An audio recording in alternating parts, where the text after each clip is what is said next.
Betty is there. Betty, are you hearing me? Sir, now we are able to hear you, but in YouTube live is not started, sir. Yeah, you are right. It is set to start. Sir, I think Betty is not listening. YouTube കാണാൻ തുടങ്ങിയോ? YouTube connect ആകുന്നല്ലോ ഇല്ലയോ? ഇല്ല, connect No, sir, ചെയ്തിട്ടില്ല. live didn't came, sir. ഇട്ടോ. Tell the YouTube channel. Now it has started. Sir, you mute everyone, sir. Everyone No, are talking. sir. Sir, what is YouTube channel name? Yes, sir. Started. Sir, now it started, sir. Yes, sir, it started, sir. It has started. YouTube has started. You can tell your friends if you are not able to get What into is the the studio. channel, sir? Yes. Sir, what is the Sir, live stream is very late, sir. Sir, what is YouTube channel name?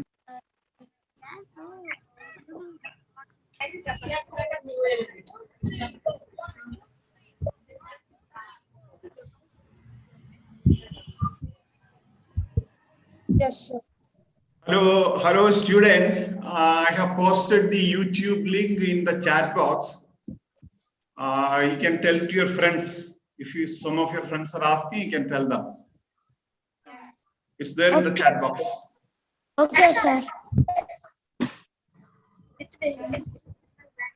So here we still didn't get the ring, sir. I share one video for Chandra. Sir, hello, sir.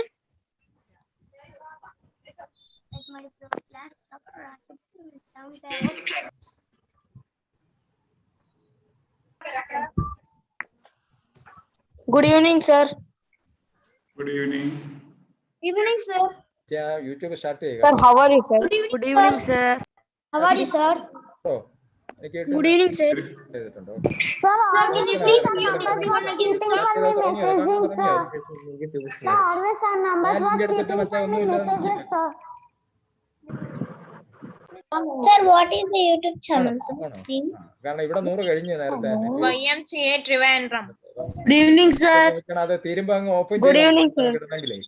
Sir, Posted. Okay.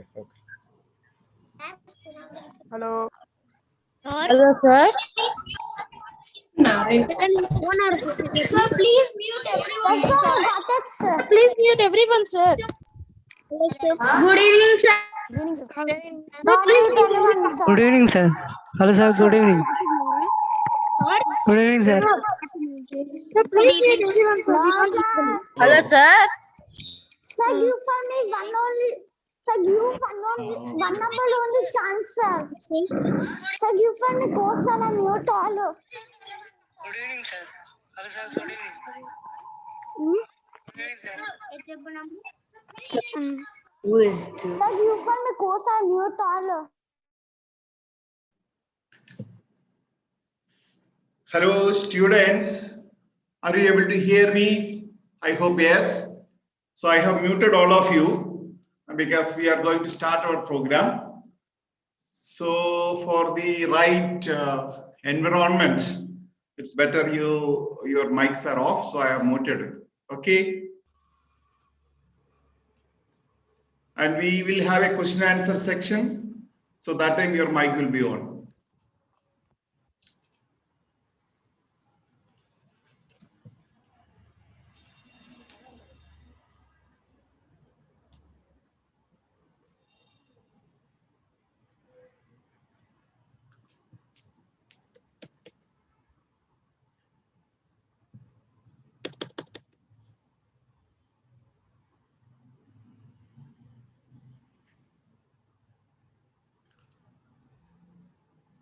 Sir, 7 മണിക്ക് തുടങ്ങാവോ? തുടങ്ങാം. നമുക്ക് silent പ്രയറോടുകൂടി 7 മണിക്ക് തുടങ്ങാം. Okay.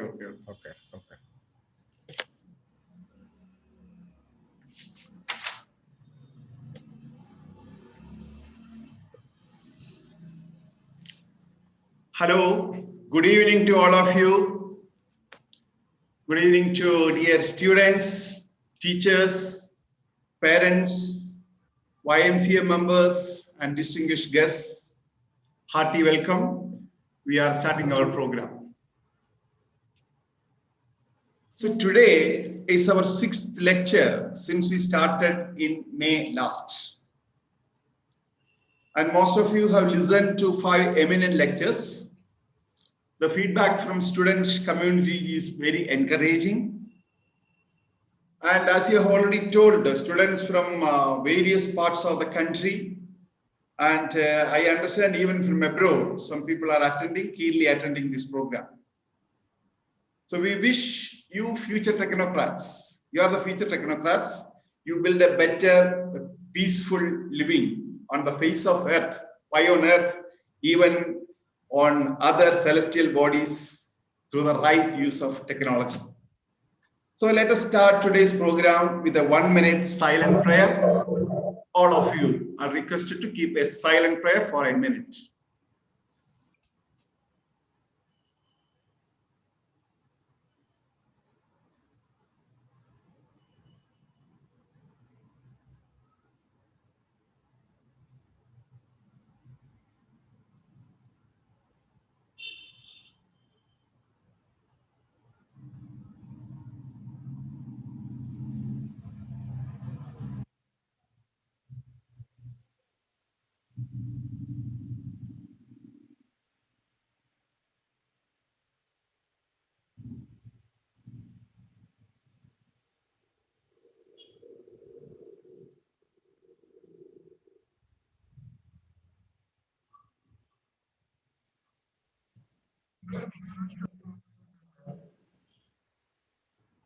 Okay, thank you.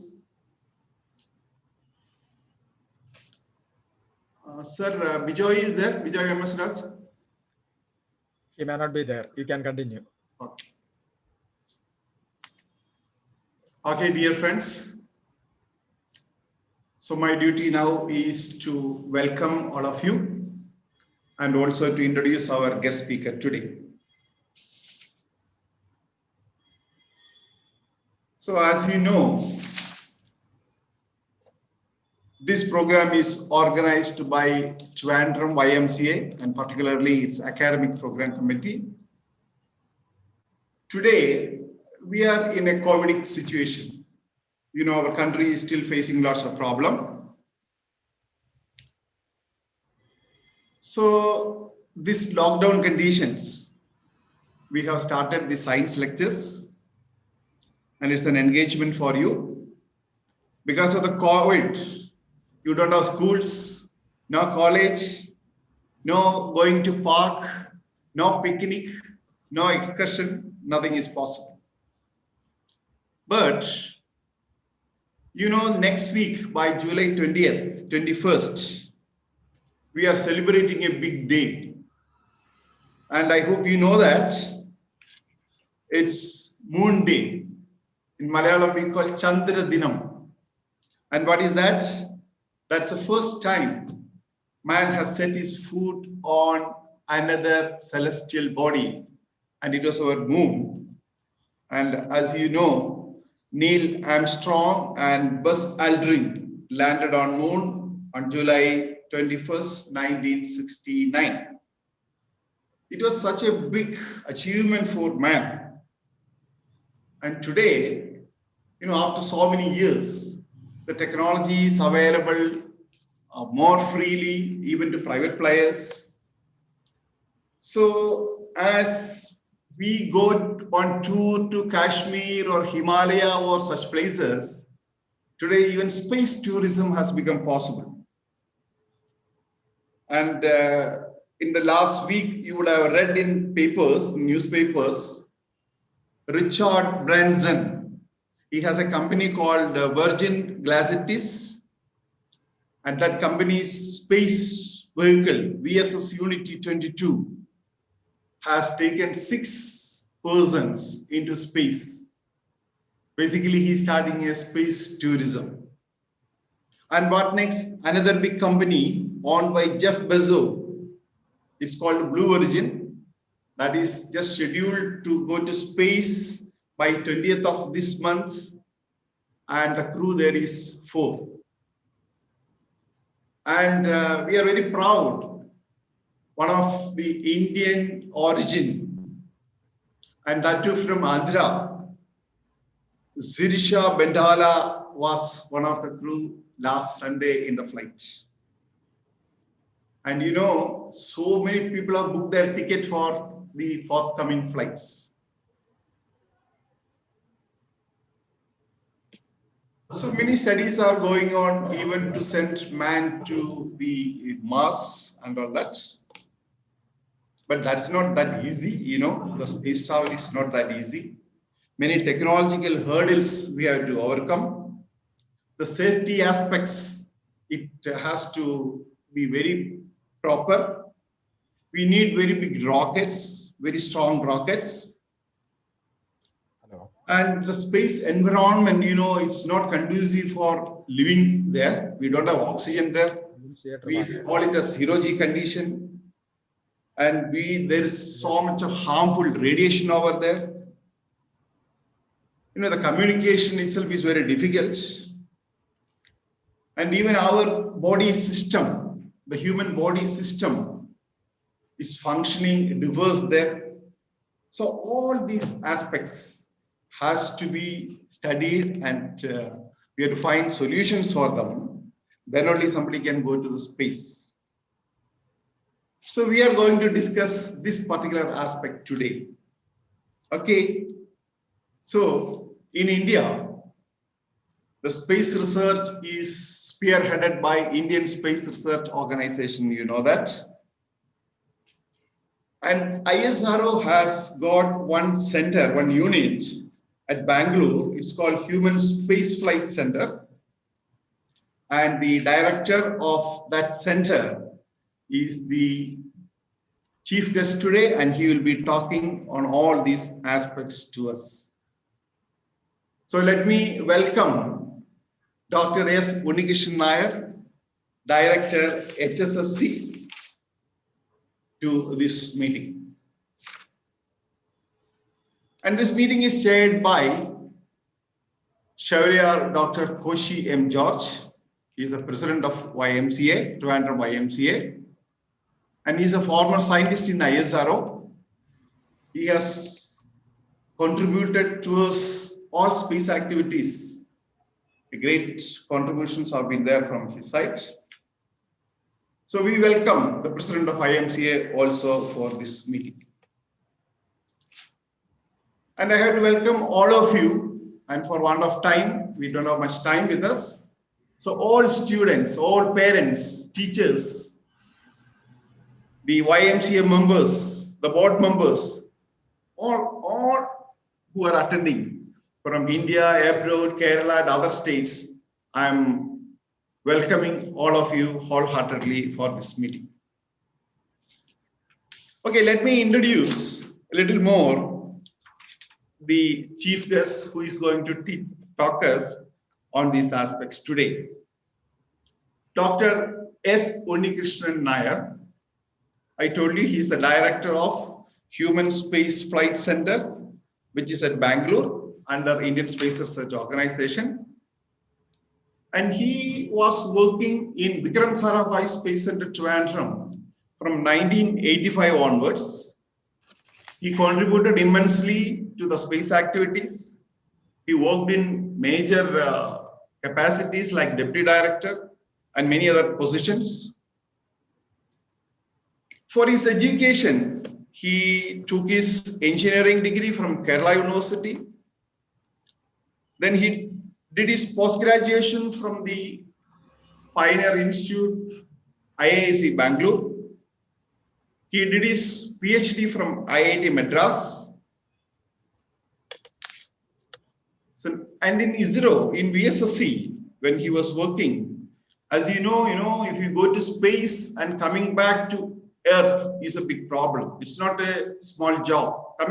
Getting back to Earth is a big issue. So ISRO had done a demonstration program, how we can get back to Earth from orbit, from space.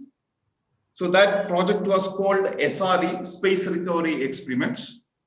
And Dr. Unnikrishnan was the deputy project director for that major program. And the human spaceflight program, as it started in ISRO, from the very beginning, Dr. S. Unnikrishnan is in the forefront. And in various capacity there, he has demonstrated numerous systems which is essentially required for the human flight. And all tests have been completed. And today, by his effort, I would say, we are almost very near to the human flight from our Indian soil. Dr. S. Unnikrishnan, he has received numerous awards.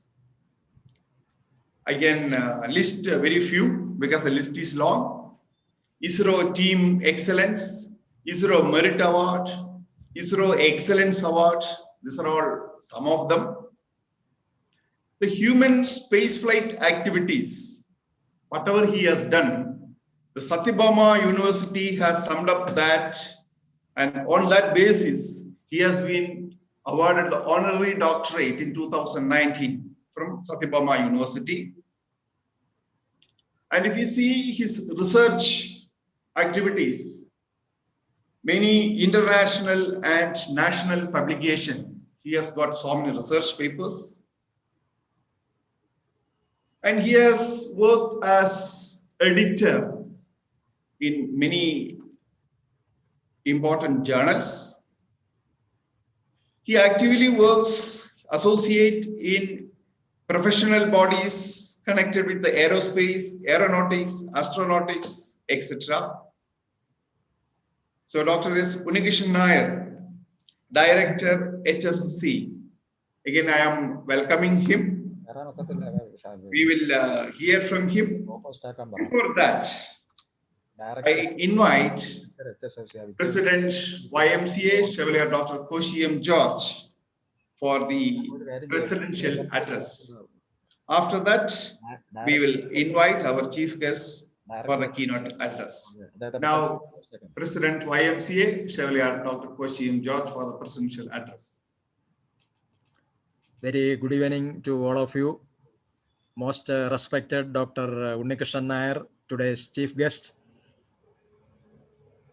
Mr. N.G. James, who is the coordinator of this program, who was just speaking to you, Dr. Bijoy M.S. Raj, who is the chairman of the YMCA Academy Program Committee, my dear brothers and sisters, and my dear children. Once again, a very good evening to all of you. I am extremely happy as the president of the Trivandrum YMCA to organize this program and to be with you all in this excellent program, the 6th lecture in the YMCA Science Lecture Series, which has already been pointed out. And today, Mr. James has already, our James sir has already given, you have seen him, he is going to be the moderator of this session. So he will be guiding you after the program. Okay, whatever questions you will have and other things, he will be able to guide you. That is one thing. Then just about YMCA, I would like to tell you one thing. You all may be knowing about YMCA, Young Men Christian Association. Boys and girls are members, men and women are members, especially the Trivandrum YMCA, which was established 148 years back. We are going to enter 150th year in another 2 years' time. So we had been training children. We had been doing, as you know, YMCA as a very worldwide organization. So Trivandrum YMCA is also part of that. And we are extremely happy to host this science lecture session. Already 5 have completed in this series. Every month, there will be one lecture. And today we have an eminent scientist. I consider, anyway, I don't want to tell Dr. Unnikrishnan and other things. I always call him as Unni or Unnikrishnan. I consider him as my younger brother. We worked together in ISRO. Okay, if I go back to my memories of ISRO, I don't know how far I will talk and other things, so I am stopping those things. Only I want to tell you one thing. I am also a product from ISRO. I was a scientist. Now I am retired. I joined with Abdul Kalam sir in the year 1977. He was my first boss. So I worked with him. I had the fortune to work with him. And for almost 40 years, I worked in ISRO. And now I am retired. And now when we were working together, Unni was along with us. This James sir was along with us. All these people were along with us. We worked together for Chandrayaan, Mangalyaan, and now I'm very happy that our Unni sir, or you can call him Unni sir. Unni sir is working for sending, what is that, human from Indian soil through an Indian vehicle. So that is the beauty of that. So today, for speaking on this subject, that is our topic is, Gaganyaan. After Chandrayaan, Mangalyaan, now it is Gaganyaan, the Indian manned space mission. So we do not have another person to talk in such an authority.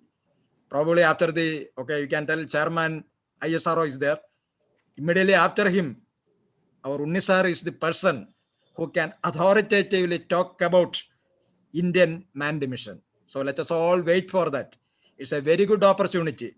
I want to tell you one more thing. YMCA is arranging a series of lectures. Probably, I don't know, some of you might have already heard the 5 lectures. Today is 6th lecture. We are going to have at least 1 or 2 lectures in every month. If you want to get the link, there are some people already registered with us. If you have not registered with us, now I am going to tell you a number. You can just note down that number. You can register your name and your WhatsApp number so that whenever the next lecture happens, you will get an intimation directly. This is a free service by YMCA. Okay. Now I will tell the number. You can just note down. This is YMCA official number. Trivandrum YMCA official number 62-388 04 192. Trivandrum YMCA official number 62-388 04 192.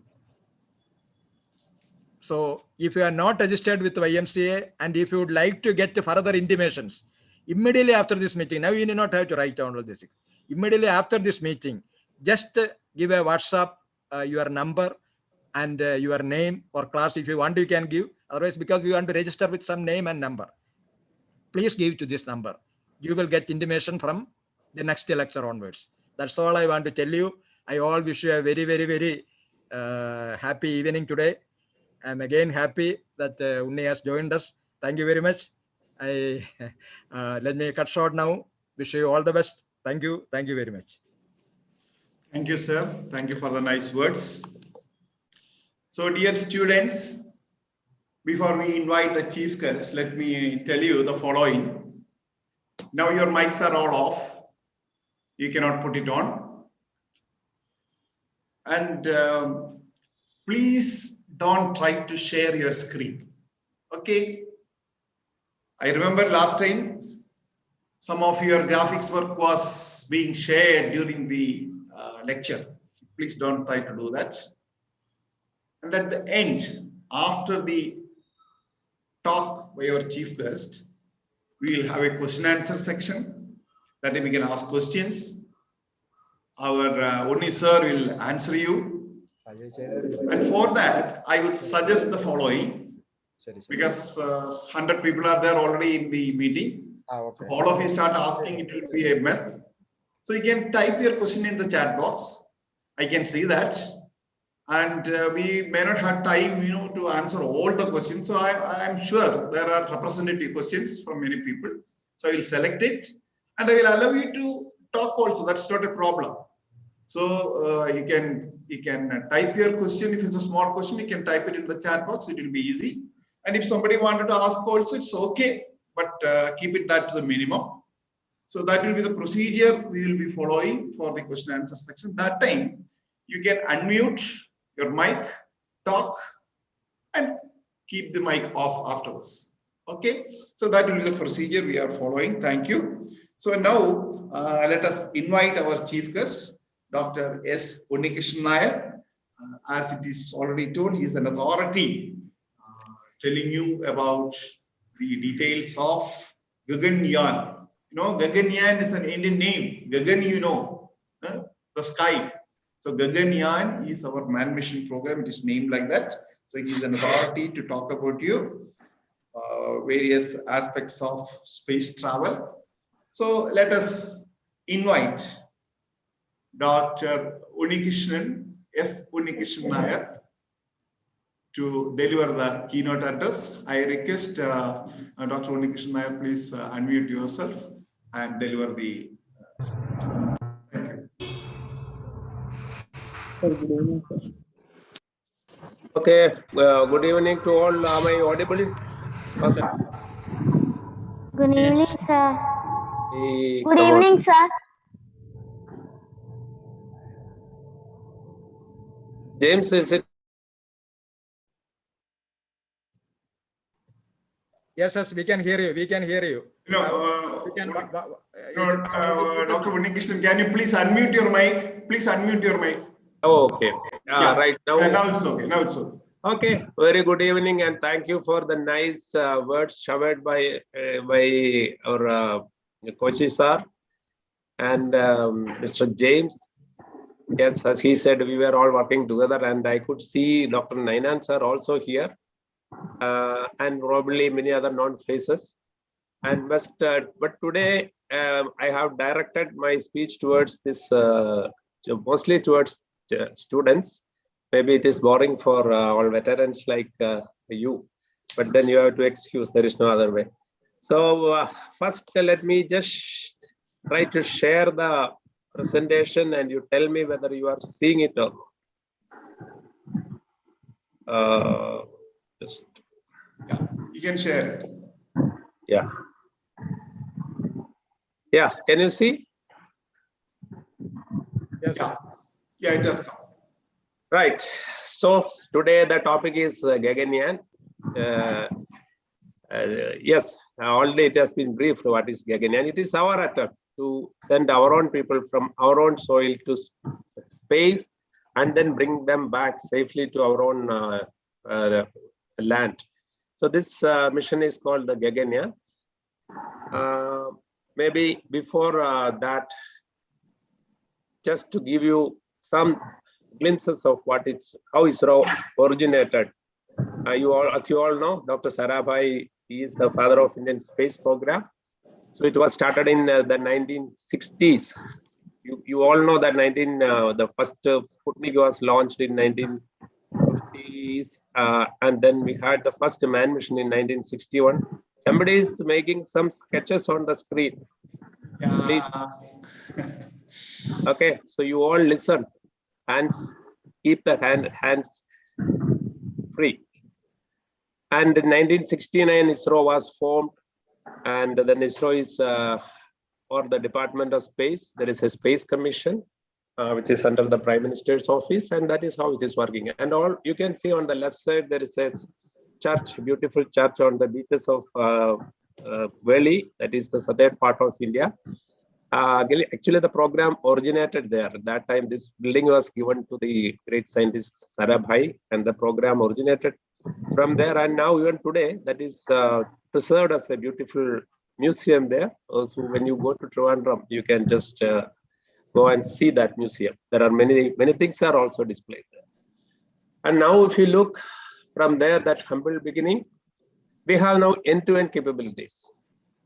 Like we have our own launch vehicles, which can take satellites to space, to even to 36,000 kilometer or the communication geosynchronous orbit. We have launched more than 100 satellites, many experimental missions we carried out for developing technologies. And then we launched satellites not only for us, but for more than 33 countries. Nearly 269 satellites were launched. And we have the ground infrastructure also for tracking the satellite, giving commands, and for collecting data. And so it's an end-to-end capability we have. And if you look at the vehicles, we started, Abdul Kalam's SLV-3, followed by ASLV. These two vehicles are not operational now. they were stepping stones for us to make PSLV, GSLV Mark III. These are the three vehicles. Who is this drawing on this screen? Somebody is making sketches. Yeah, in spite of my telling, our students are very enthusiastic to make drawing. Okay, they are designing on the screen. Good. So, okay. Betty, 1 minute, sir. Betty, can No you issue, please, no issue. Let us can not. you please make Dr. Unnikrishnan Nair as a co-host so that I can, disable the screen sharing for others? It will be a distraction for others, not for. Yeah. Betty, Okay. if you can, yeah, that's okay. Now, what I will do is I will. ఎవరెవరన్నా తెచ్చే పేర్లు Winston James అలా ఉన్నాయి live ఇది అందరూ నచ్చు Now we can go ahead. ముసలచ్చిన అక్కడ photo Mics are still on, I think. Yeah, this is an old one. Maybe it will go. Now the next slide onwards, it may not be possible. Okay, but am I audible now? I think my mic is not muted. Okay. Yeah, you are audible. Fine. So we have 3 launch vehicles right now: PSLV, GSLV Mark III, and then Mark III is the vehicle which is being modified for taking humans to space. But before that, see, the sending satellite is 1 hour. That is, you accelerate gradually through the space and take it to the orbit where we give. For example, if it is 400 kilometer, we give around 8 kilometer per second or 8,000 meter per second. So very high velocity. So that is the function of a satellite launch vehicle. Give in stages velocity to the satellite and take it to the orbit. But then if you want to bring it back, then we need to do the opposite. That is, systematically you have to kill the velocity. That is also another art. That is what we demonstrated in 2007 with this experiment called Space Capsule Recovery Experiment. What you see is that re-entry, a demonstration or a pictorial representation of SRE, and then it has splashed down some 140 kilometers from Chennai, and it was required by the Indian Coast Guard. You can see the Coast Guard in action there, and some of the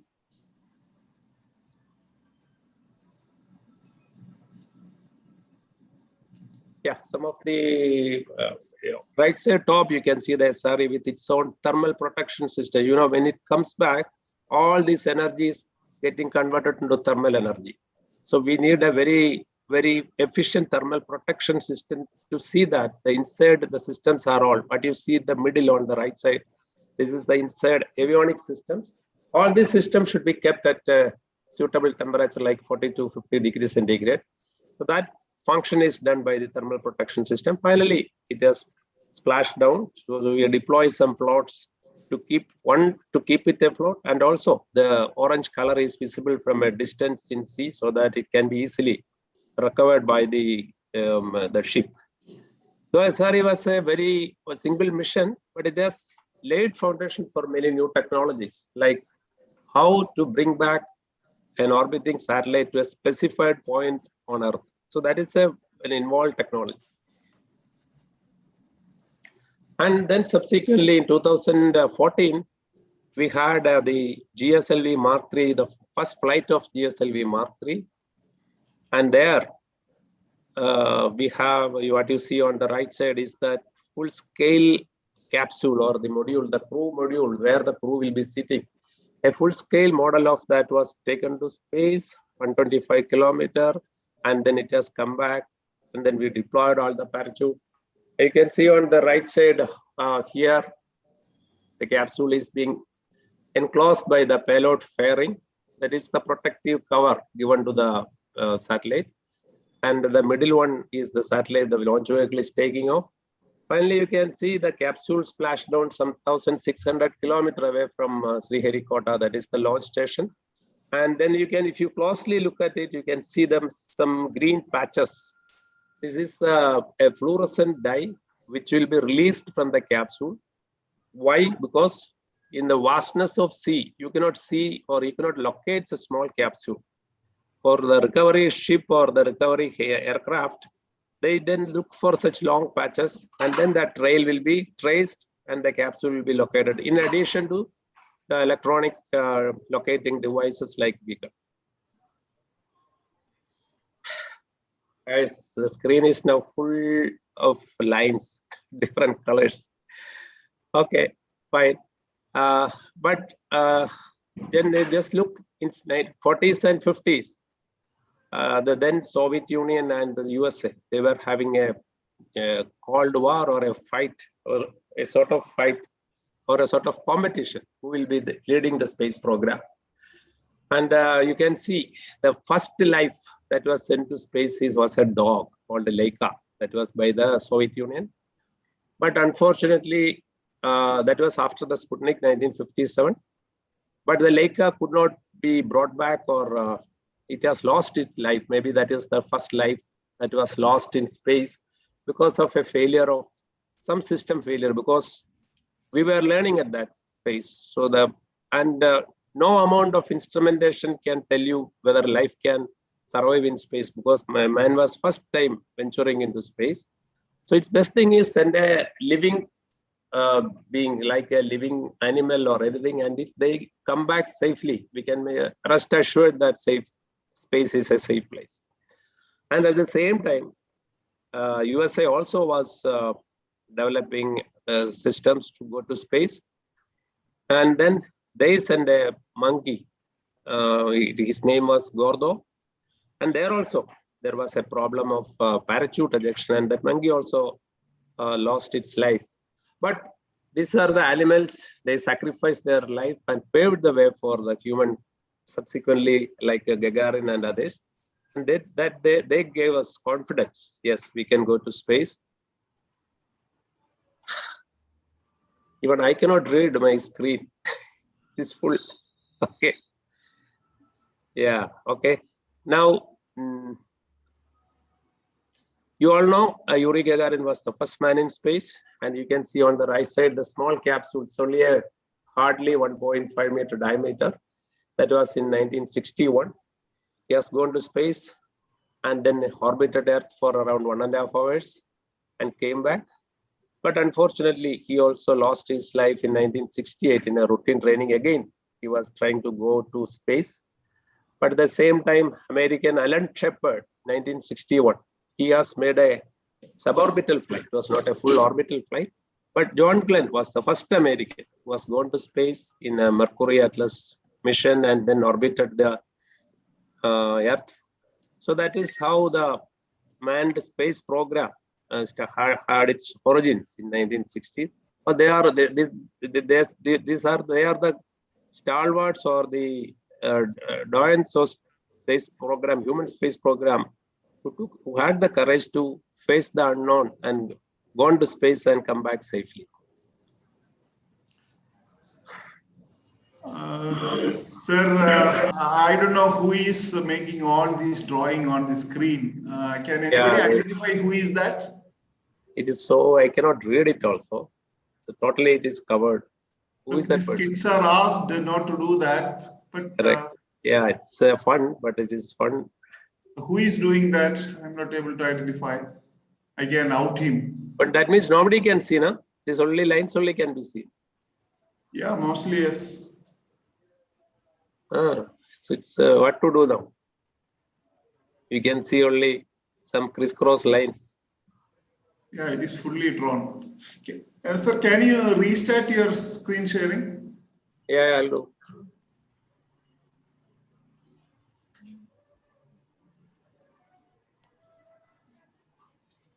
Yes.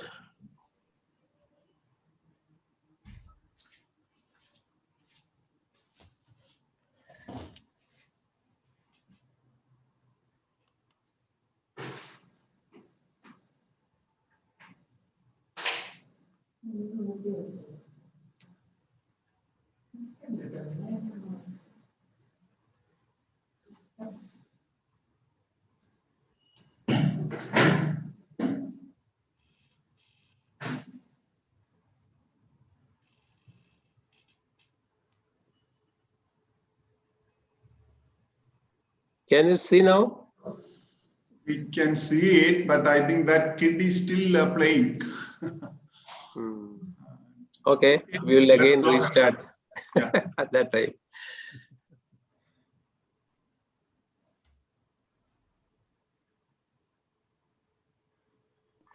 Okay. Yeah.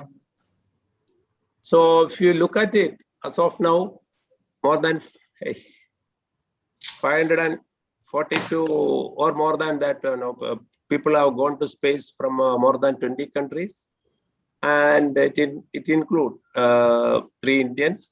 Of course, if you count the last week's Virgin Galactic flight, then it is 4. Rakesh Sharma, Kalpana Chawla, Sunita Williams, and I don't remember the name of that woman. She had gone in with in Virgin Galactic spaceship 1. Okay, but now you can see more than 500 people, 540 people have gone to space, and even now, space, this International Space Station, we have at any point of time, at 4 or 5 people are there orbiting the Earth. What to do?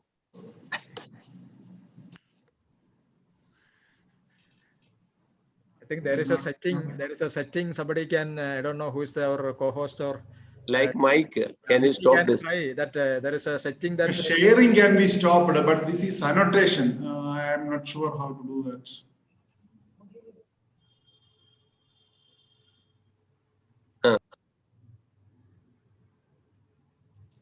Can anybody say how to stop this annotation by others?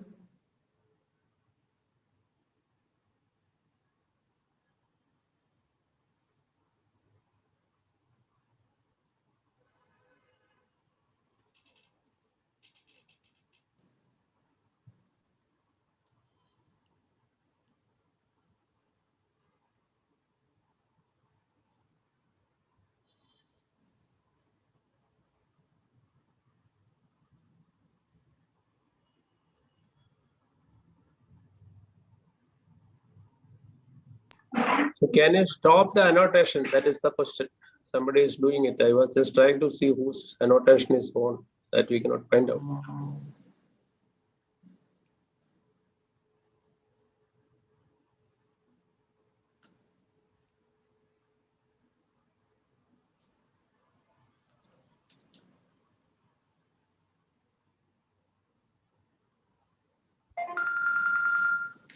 Somebody is telling that he can do it.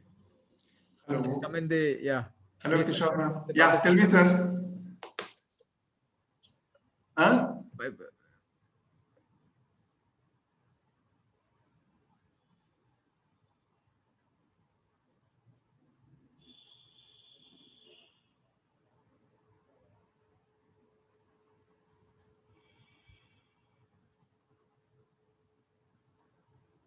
James, one student has told that he should be made a co-host. He will do that.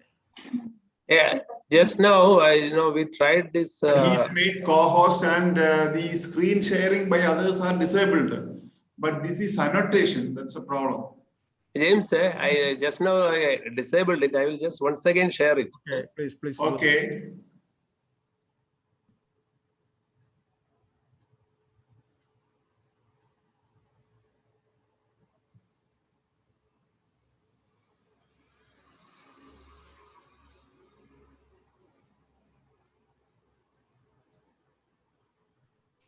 Can you see now?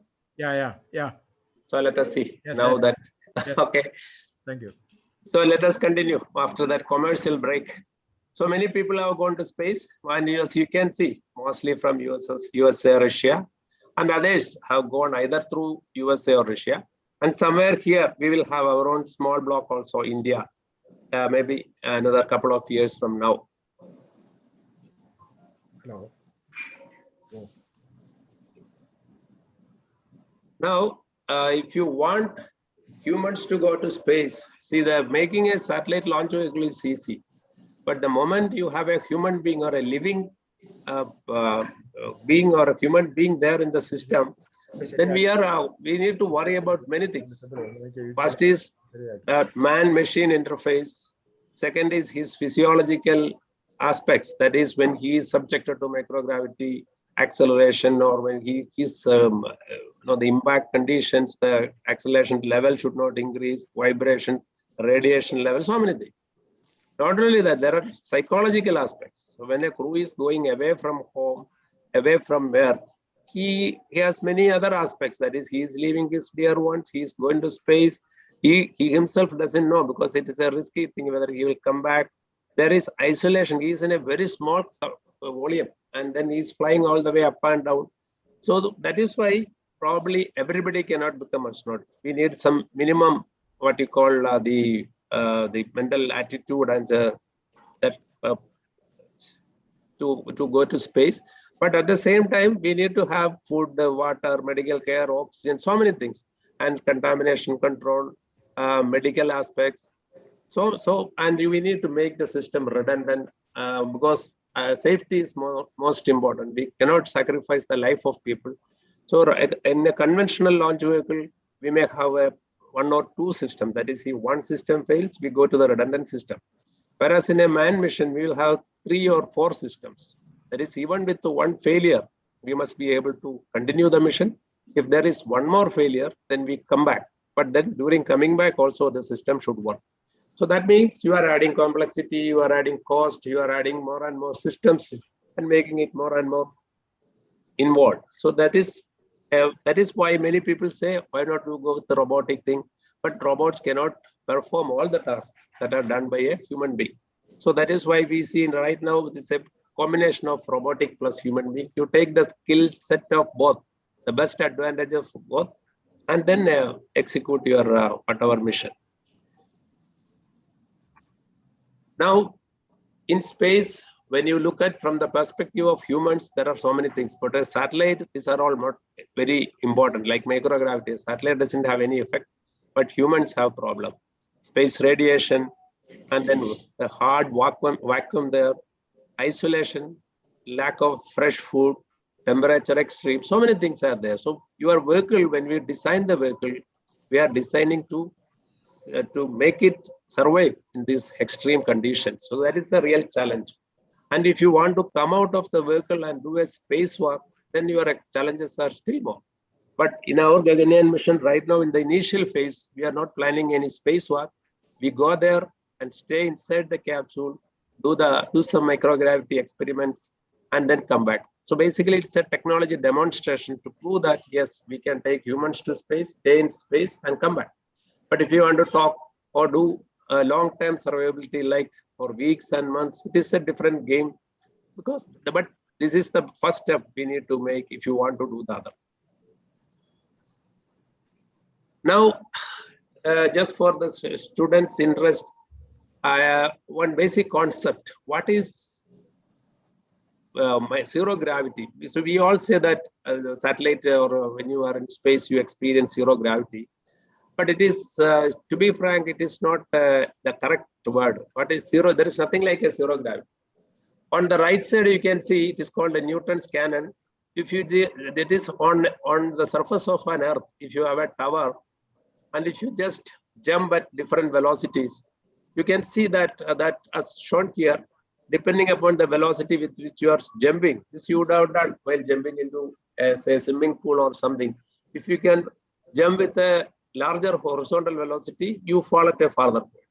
But if you keep on increasing, you may fall at a farther and farther point. But at particular velocity, if the velocity is so high, you will not fall to Earth, but you will make a circle around the Earth. So that is how the velocity of a satellite is decided at a particular orbit. So the rocket job is to take it to that altitude and give a horizontal velocity at that point, so that the satellite will be always in the orbit. So you know that in that case, it is like a falling body, a continuously falling body, but it cannot come back to Earth because of the high velocity.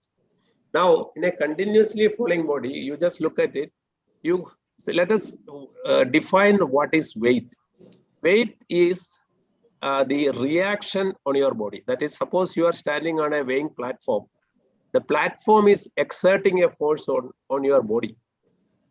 That reaction is the weight. If you remove the platform, then you are falling under the gravity. And there is no reaction on your body. And then that means you are in a zero weight condition. Your weight is zero. So any free falling body, when you are jumping from, say, from a branch of a tree or from any height, during that fall, your weight is zero. You have only mass. There is no platform or anything resisting your motion. The moment you are on a platform, the reaction is the weight. So any falling body, free falling body is in a zero weight condition. So space is basically, when we say zero gravity, it's not zero gravity, it is a zero weight condition. But this zero weight condition, absence of a reactive force on your body can create a lot of problem because of the gravity in our human body, as for more than 80% is fluid. So gravity is holding the fluid down. But when that gravity, or when in a zero weight condition, when there is no reaction, the fluid is free to move up, and it can create a lot of problems for the humans. Now, that zero gravity, can you simulate? Because if you want to send astronauts, you should train them in zero gravity. How do you train? How do you train them? That is how it is shown here. If you have a large aircraft and you remove all the internal seats, and then all the internal surface you pad up with some soft padding, and if you can fly like this, that is pull up along a parabola, at this point you cut off the engine. It is like throwing a stone. Then because of its velocity, it will go like this and come down. During the end of this phase of the time, the engine of the aircraft will not be working. So it is in a state of free fall condition. So you can get something like 25 to 30 seconds. This is how astronauts are getting trained. You make multiple loops. Again, you come down and again you loop up. So you get in spells of 25 to 30 seconds, zero gravity or zero weight condition, weightlessness condition. During that time, they do training, how to don the spacesuit, how to eat food in zero gravity condition. This is the only way you get seconds of microgravity, lasting for tens of seconds, maybe 20 seconds. No other method can give zero or weightlessness conditions on Earth. Now, this is what happens to anything. See, you look at left side top. If a flame in zero gravity condition, it takes a different shape because of the convection process is different, or the gravity is not there. And if a body, because there is no reaction on the food or anywhere, then their fluid will shift. What happens? Then the face will become puffy, and the fluid, all the fluid from bottom of the body will shift off. Your internal organs get a wrong signal that you have consumed more liquid. So you will have the tendency to urinate. There are issues associated with that. You can see when you go to space, your shape may be like this because of the fluid shift. The fluid in a nominal condition is like this, whereas because of the weightlessness condition, the fluid has shifted up and your face has become puffy. And then a leg like this, sometimes they call bird leg syndrome. Your legs have become like the bird. Okay, this will happen when you are in space for extended period of time, maybe short duration, it may not happen. And then astronauts, because of this, they grow, they become taller when they reach space. And with the space suit, which they are wearing in space, that they will consider this extension, this extension of the increase in length due to the absence of gravity when they design the flight suit. You can see on the left side, the same person, gravity, zero gravity or weightlessness condition, his face, the facial expression has changed because of the fluid shift. So there are many physiological changes will happen. And then the body is also very sensitive to carbon dioxide and oxygen level. On Earth, we never know how much you are inhaling and exhaling, but if there is excess of carbon dioxide or the oxygen level is low, then you go to a special situation called hyperventilation. That is not good for astronauts. They will have a blurring of vision or associated problem. There could be another situation, that is because your heart doesn't have to work against gravity when in space because you are in a weightlessness condition. So it becomes that heart ability itself become diminished.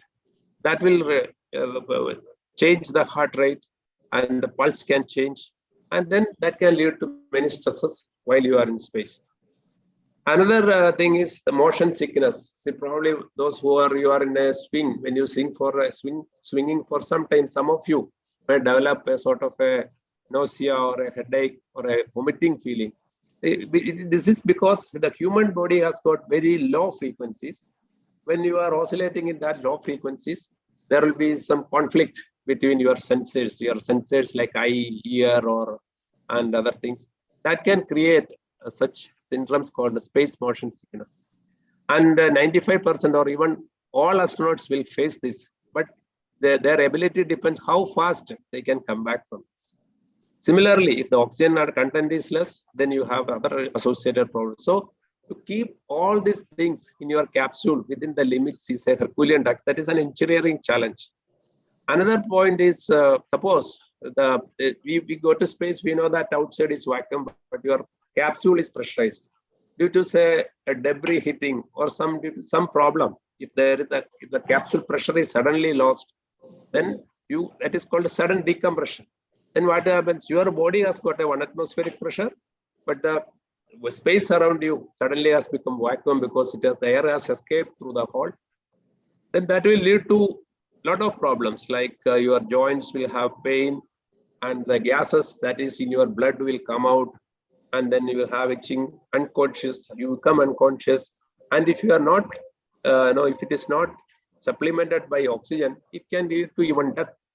So that is a very difficult task. To avoid such things, the astronauts usually wear the flight suit. So the flight suit will give them an artificial protection or a pressure around the body. And now you know that space has got many debris because so many satellites are there. So many man-made satellites, and they are all after the life. They are there in the space. There are natural debris, then there are man-made debris. Actually, the man-made debris are more, and these travel at very high speed because these are all launched with 8 kilometers per second. So here, such a small debris, if it comes and hits, then it can create a puncture in your capsule that can lead to depressurization. So the protection from debris is another technology. For one of the solutions is shown here. You make a multi-wall or double wall construction. So the debris, when it comes and hits on the first, the debris is converted into a debris cloud because of that impact process. Now the debris cloud has hundreds of small debris, but their energy level has come down, and their energy is not sufficient to break the second barrier. So this is one way of addressing this. So that is even recently there was a news in about the space station was hit by a debris. What they do for debris having more than 10 centimeter size, we have a catalog data, and the satellite or the launch vehicle or the space station can maneuver and they can move out of its path. But if it is less than 10 centimeter, it's very difficult to track. It's not possible because 10 centimeter tracking from ground is nearly impossible. But the tracking capability is improving. They are tracking even 4 centimeter, 5 centimeter. But usually the capsule is designed for less than 10 centimeter. If there is any impact, we need to design and then make the system more rugged.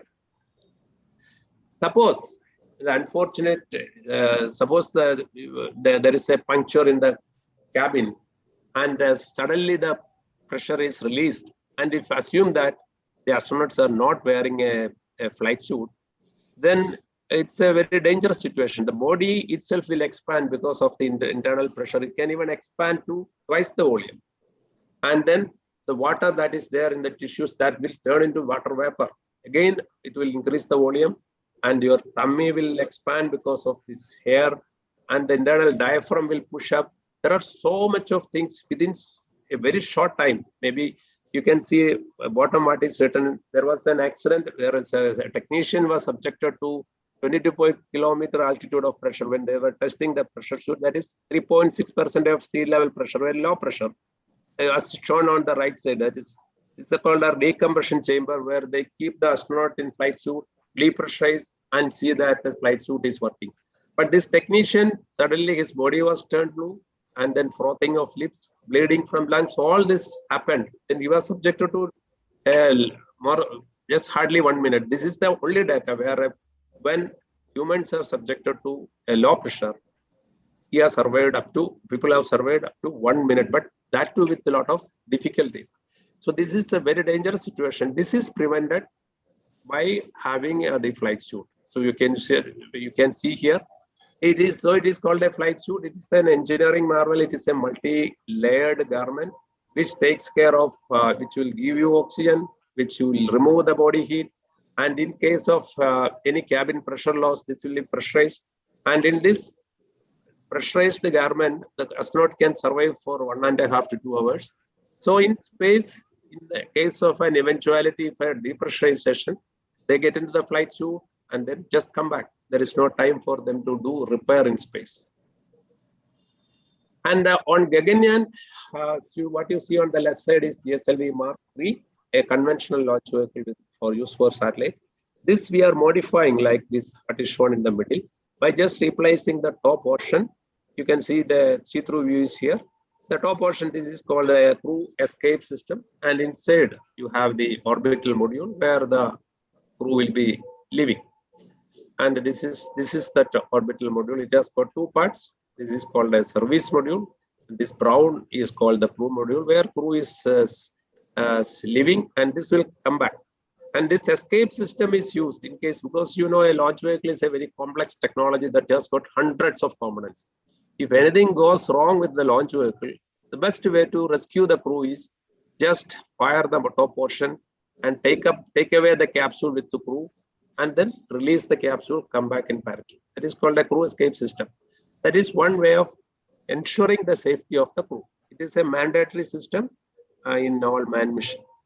If you look at a cross section of the orbital module, you can see this is the crew module. You can see the crew seat.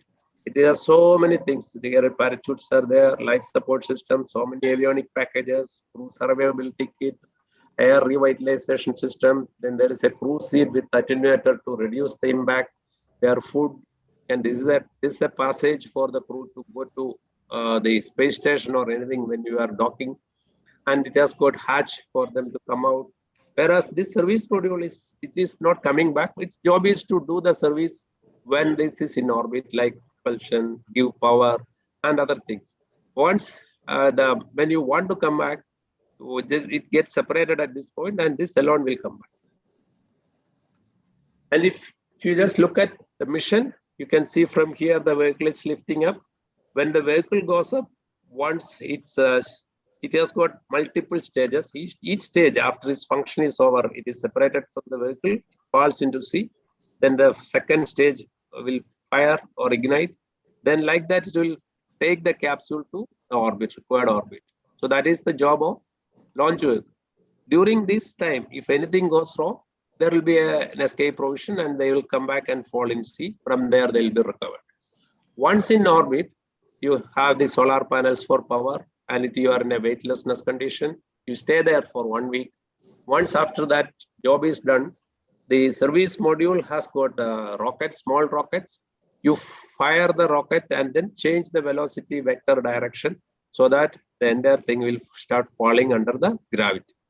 It is falling at very high speed, like 8 kilometers per second. So at around, you know, that we are going to around 400 kilometer altitude.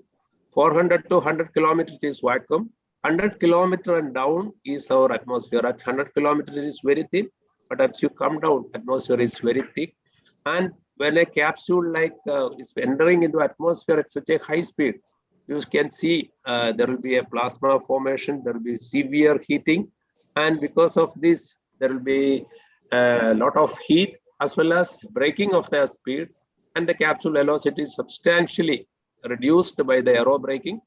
And towards a 7 kilometer or 8 kilometer from ground, then we need to deploy a set of parachutes. These parachutes are deployed finally with a parachute about 8.5 to 9 meters per second. We come and softly land in sea, and then they will be recovered. This is how it is done. And as I was telling, escape system is something which is a very important system. If anything goes wrong, say at launch pad there is a fire, immediately you activate the system. So the motors will be fired, and then the capsule will be released once it is reaching some altitude. Then parachutes will be deployed around 2 to 3 kilometers away from the launch pad. They will splash down. In fact, we have developed and demonstrated this technology. You can see here the capsule is fired, the escape system is going up, and you can see here the capsule is just coming out of the escape system, and the parachute is deployed. The parachute also, you can see it is deployed in stages. We call it as reefed condition, because if you suddenly deploy, the deceleration or the sudden stoppage will create a very high deceleration that the crew cannot survive. So this is called a disbriefing. You can see the canopy is opened just 8%, and then after that it is fully blown. Okay, this diameter of the parachute is something like 31 meters. It's a huge parachute, and there are two numbers. Why? Because in case if one parachute fails, you should be able to come back with a redundant parachute. And then this acceleration on body, it's another, we need to see that the crew is, see, normal to our chest, we can tolerate higher acceleration. So all the seats are usually kept in such a condition that the acceleration levels are always, acceleration is acting normal to the chest. So the acceleration you can see as given in the table, there are different aspects depending upon the direction. If the eyeballs may come out if the acceleration is acting in that direction. If you are 6G, 6 times the gravity, 6 times the earth gravity, if you are subjected, then your vision will be blurred. If it is 8 times the gravity, you can have other issues. So that the acceleration or deceleration, we are controlling by suitably controlling the mission. So that is one important, but this is not there when you launch a satellite. Satellites can take even higher acceleration or deceleration loads. And at the same time, when you come and landing, that is also important. Landing also, we need to see that we are giving very benign condition. You can just look at the way your leg or the foot is working. It has got a sort of, it's like a leaf spring.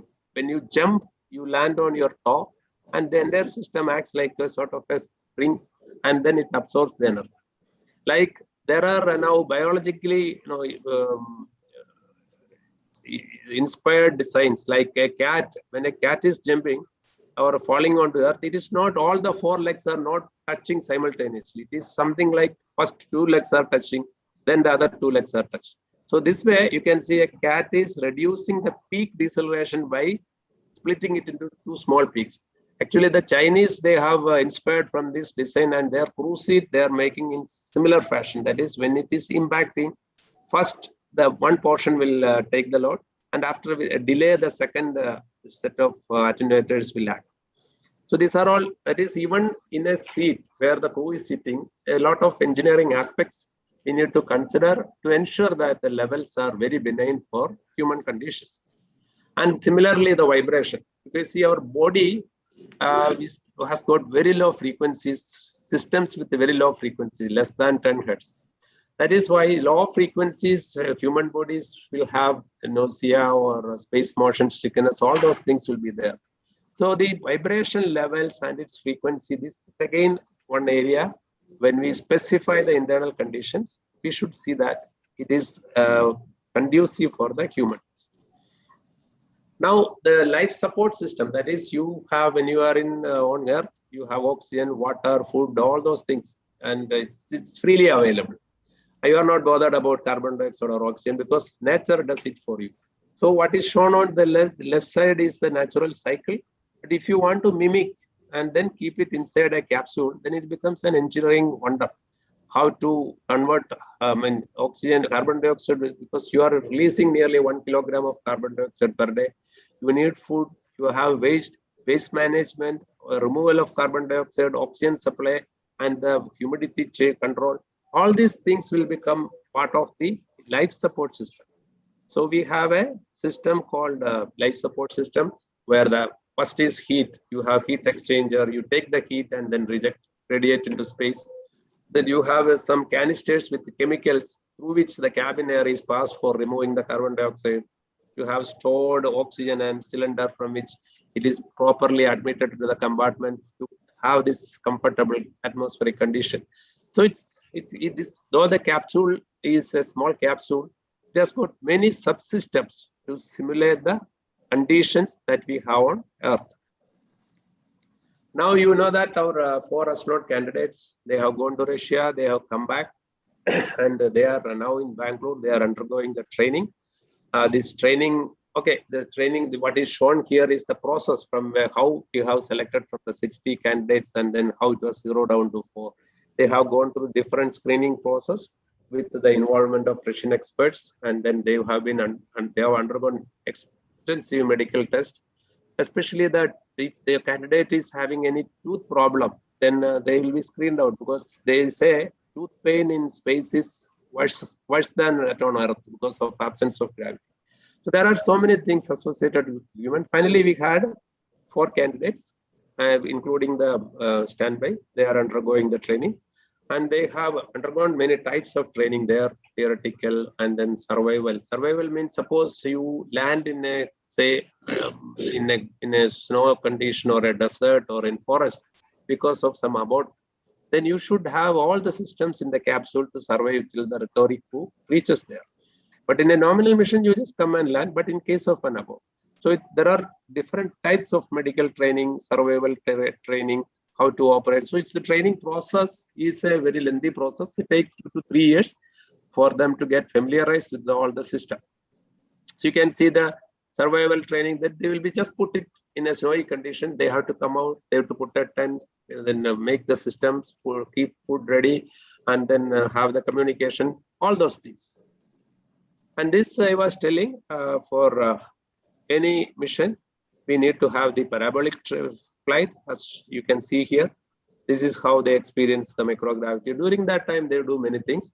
And this also is a very, very important training. This will initially screen out if you have any space motion sickness symptom.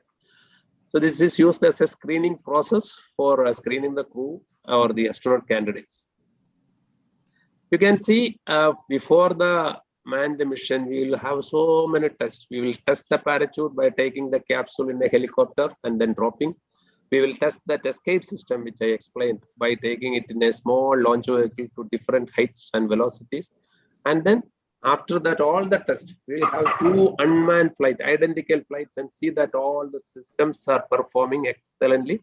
Then we will put the man. So before that, all the systems will be tested thoroughly and then proven.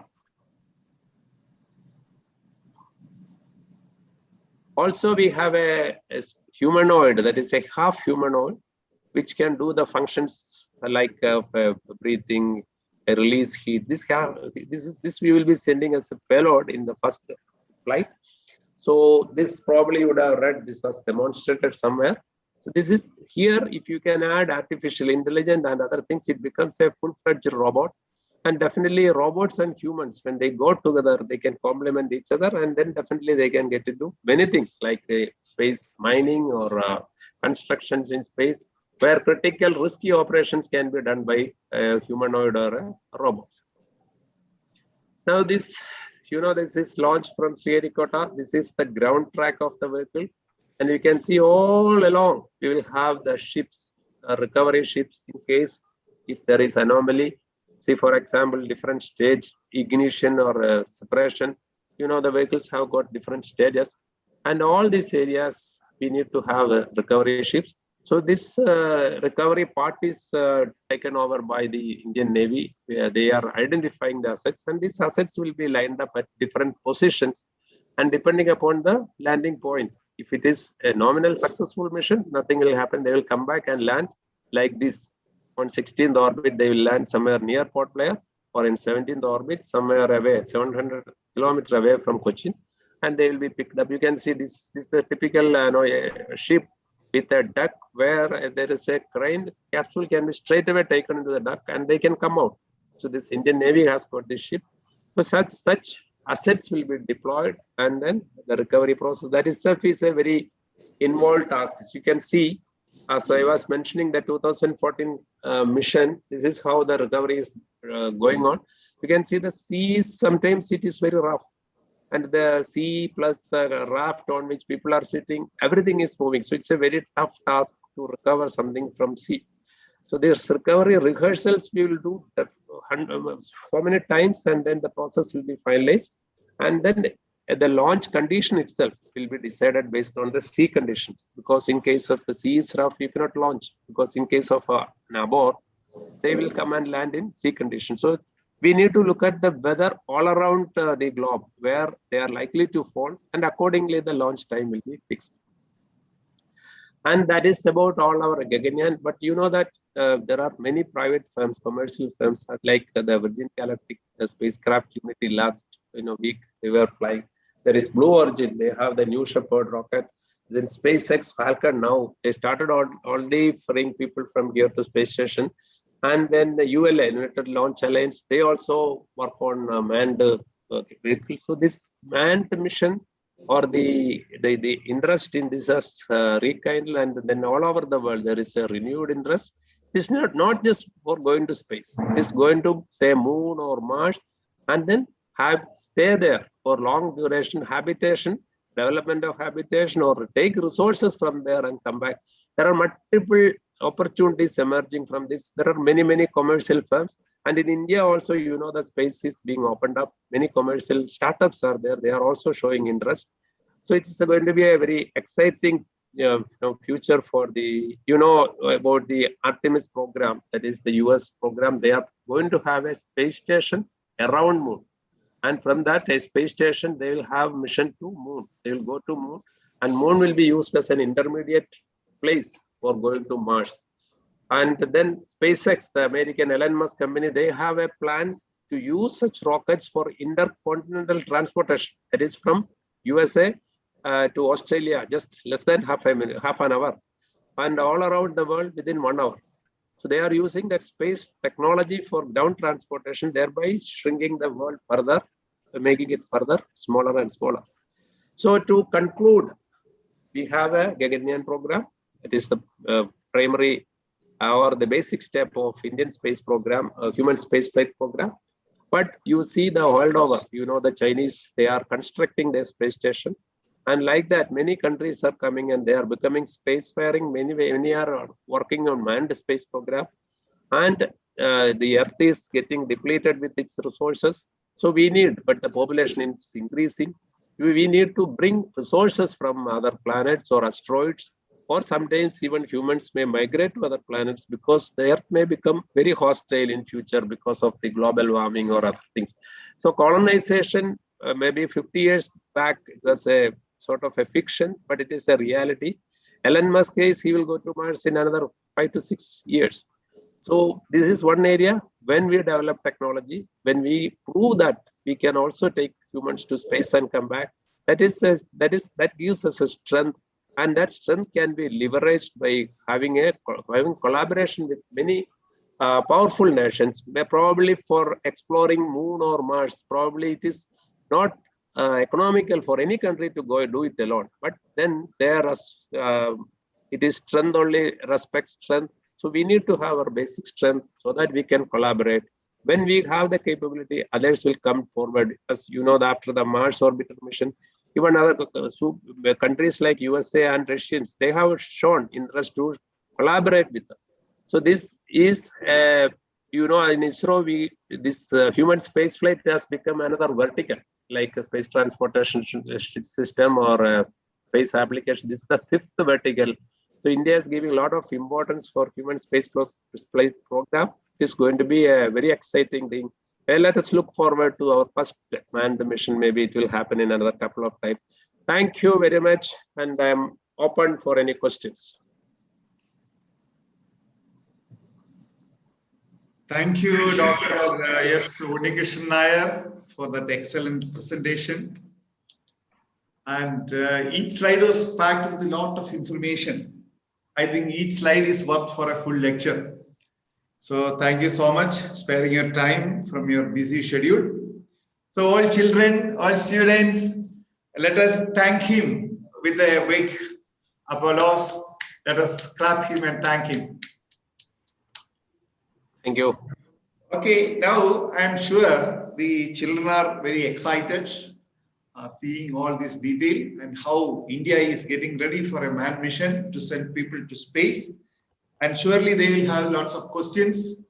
Our time is limited, but surely, yes, we will entertain certain questions. Now, either as I told you, you can type your question in the chat box, or you can unmute yourself, ask the question. That is also Okay, sir. Okay, sir. Hello, sir. Okay, sir. Okay, sir. Thank you, sir. Thank you, sir. Sir. Thank you, sir. So Thank the you, sir. fourth Thank you, sir. Indian to Thank you, enter sir. space is Sirisha Thank you, sir. Bandla, Sir, sir. can you Fourth say something Indian about to the enter Aditya L1? space, sir. Sir, can you say something about the So Aditya the L1? fourth. Hey, one at a time. Thank One at a time. Okay, sir. Me? Yeah, I have muted all of you because One at you a are time. not following the discipline. So I think the chat box is the best thing. If anyone has a question, please type it in the chat box. Yeah, there is a question from Astosh Cha. Can gravity form waves? That's one question. Can gravity form waves? Yeah. Very tough questions you are asking. See, there are so many.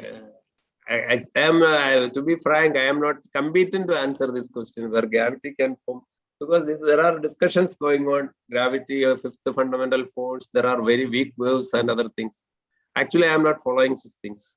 But such waves are ineffective or not applicable for the mission we are talking about, for say even up to going to Mars or even within the solar system. That only I can say. Okay. Somebody is asking how many days can an astronaut live in space? Yeah, how many days? Yeah, see, the number of days is how many days you can stay in a. See, it all depends upon your resources. Like if you have enough oxygen, if you have enough water, if you have enough food, you can stay as long as you wish, and also the fuel required for you to stay there.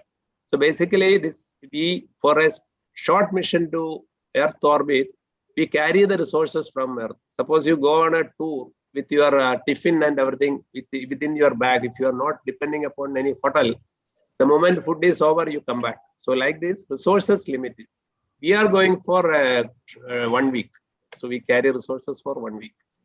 Yeah, somebody is asking how we are landing back on Earth. I think if you listen to the presentation, there was a good explanation.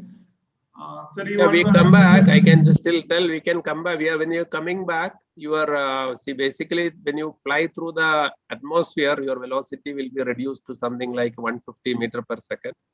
And at around 7 kilometer altitude, you deploy a set of parachutes. Parachutes, you would have seen how people are landing on parachute.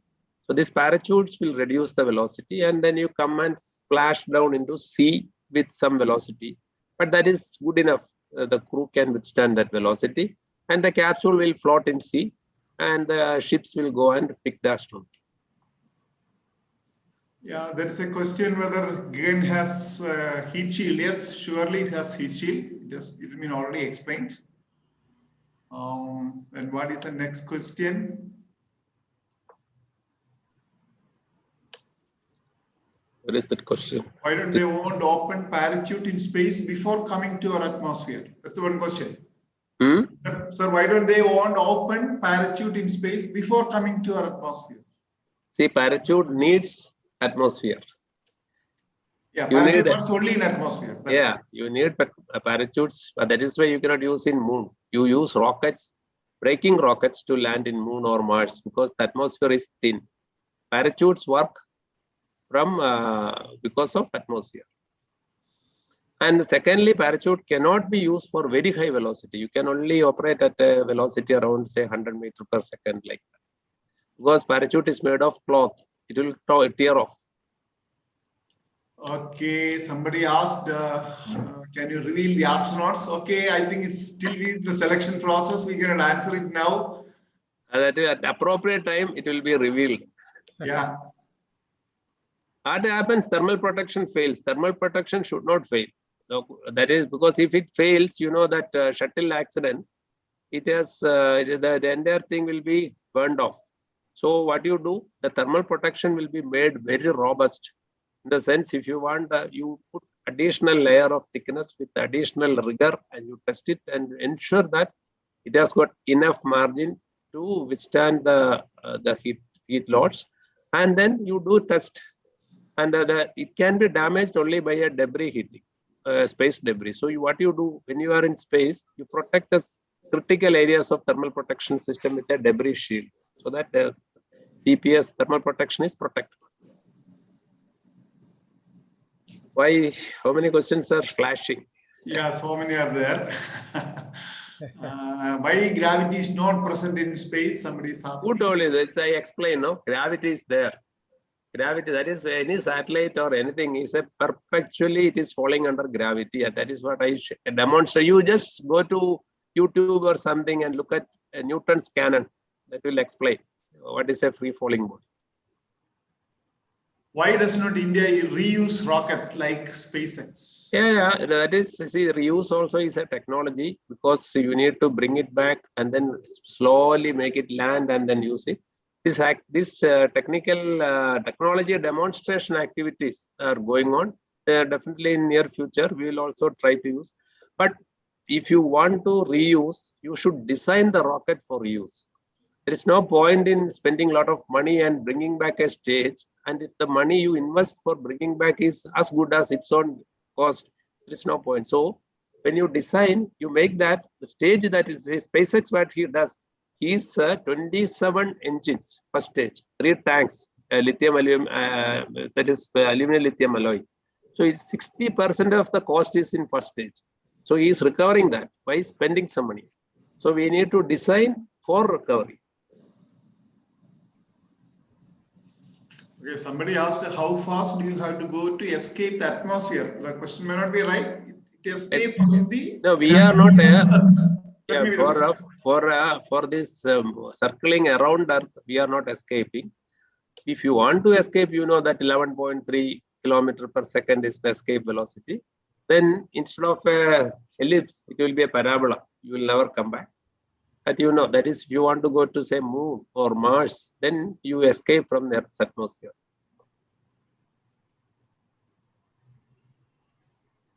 There are so many questions, probably will be difficult. Maybe you can mail. I will try to answer. But many of these questions you can find out also.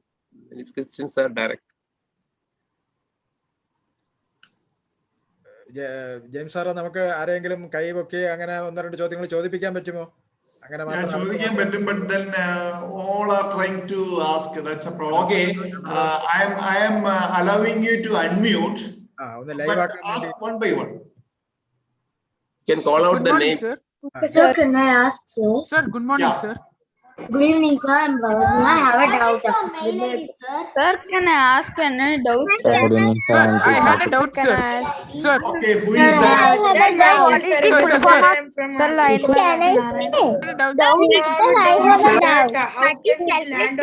Sir, can you say something information about Article? Keep yourself. Sir, what kind of features is something? He will call out the name. This will not work. Okay, this will not work because all of you are talking together, so nothing can be heard. So what we will do now is, it's already 8:30, nearing 8:30. What we will do is, see, sir has given you the number. You have the email ID of YMCA. So you can post your questions and we will try to answer you back. Okay, whether that is okay? All your questions you can send on email or on WhatsApp to that number, whatever our president has announced to you in the beginning. That is YMCA WhatsApp number. There is a YMCA email ID. You can put your question there. So we will answer the question and let you know. Is it okay? But somebody has asked an interesting question. That is, he was asking if the escape motor, if that fails, what will happen? So it's an interesting question. But as I told you, all the systems, we take enough care, and also all the active elements like pyros and electrical systems, we have more chains, like quadruple chains. So again, now sometimes we work with statistics. That is, we are escaping because something has gone wrong with the vehicle. Because of that, you are activating the escape system.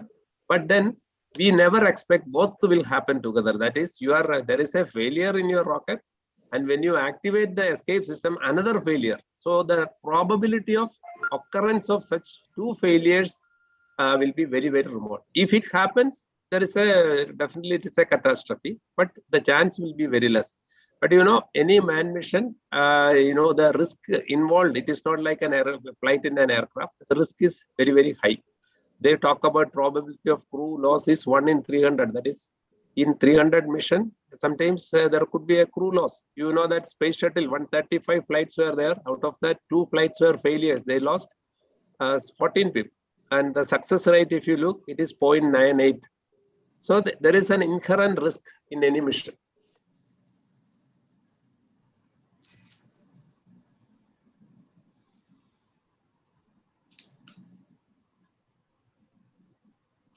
What ISRO is doing to fight against space debris?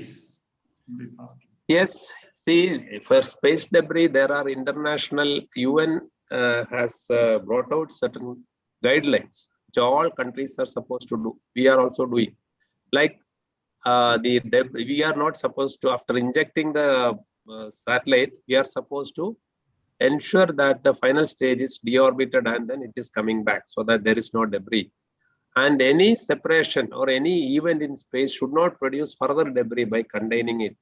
So there are guidelines which ISRO also is following, but still, you know, debris are created one is satellite, but when you do anti-satellite test, like what China has done, when you try to destroy a satellite in space with a missile, that will create thousands of debris, and that those debris will be in space. So such anti-satellite tests are they are not encouraged. People are not supposed to do such tests in space. But in space, in spite of such restrictions and guidelines, still some people are doing. But you know that India also has done, but India has done it in a very clever way. What India has done is India has brought the satellite to a lower altitude, like 180 to 200 kilometers. And then we did a test. See, the beauty is that when it is in a lower altitude, there is atmospheric drag, or the atmospheric molecules are continuously reducing the velocity. And in a few days or a few weeks time, the entire thing will fall into atmosphere and then everything will burn off. It will not stay. But the Chinese did that around 400 to 500 kilometers. All this debris are there. Those debris cannot come back to Earth. So we can always do, even if you do it, then you see that they are not creating any debris. I think we have answered almost all relevant questions. Put it in the chat box. And if anything further is there, as I said, please either WhatsApp or email to us. So we will answer you. And it's already 8:30. We have to call it a day. We really appreciate your enthusiasm to know. And you know, but there's a limit to our time, so we have to stop it. So kindly send your questions, and we will come to you with another lecture maybe next month. So encourage all of your friends also to come and listen to such lectures. Thank you for attending. Now we are closing this meeting. So this is vote of thanks. Yeah, we have to say a big thank you to Dr. S. Unnikrishnan Nair. And as I have told, he is heading a ISRO center. It is Human Flight Center. He is such a busy person, has a lot of things to do, and he's getting ready for a human flight, you know. So he's so busy, in spite of all those things. Talking to children, always it's a good thing. So he has find time. So let us thank him. We will, on behalf of YMCA, on behalf of all the children who have been listening, we extend our heartfelt thank you to sir. Thank you. And let me thank all the children and all the parents, etc., who have facilitated for this beautiful lecture. Thank you all. And let me thank the YMCA president and the academic program committee arranging such a beautiful program. Thank you all. Thank you. Thank you, and bye. All the very best to all the students. Good luck. Okay.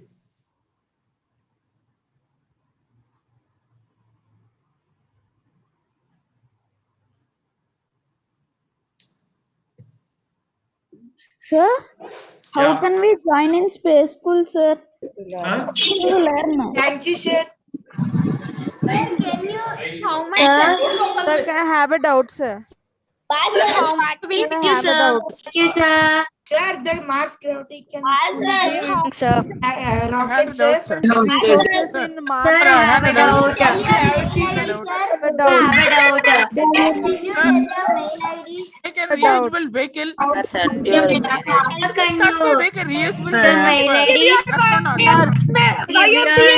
Sir, please give your I have told you already. WhatsApp number? Hi, sir. Can you please give your mail ID? Thank you. Give your number, sir. Sir, please give your YMCA number.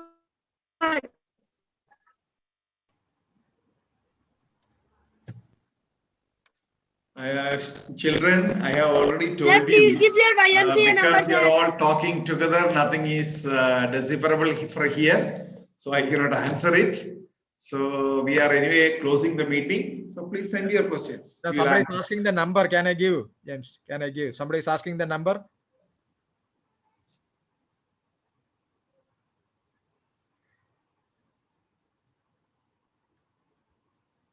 So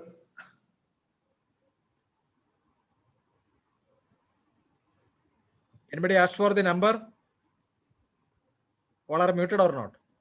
sir, you can tell the number. I will type it in the box. Okay. Please tell the number. The number, WhatsApp number is 62 62 388 388 04 04 192. 192. This is YMCA WhatsApp number. YMCA WhatsApp number. Any question 62 you can ask me. 388 04 192. Yes.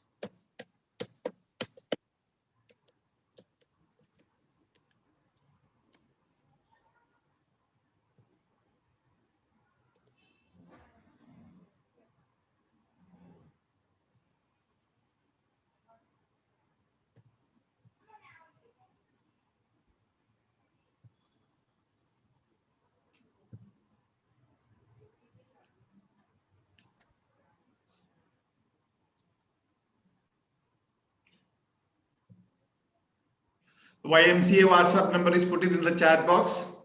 You can see there.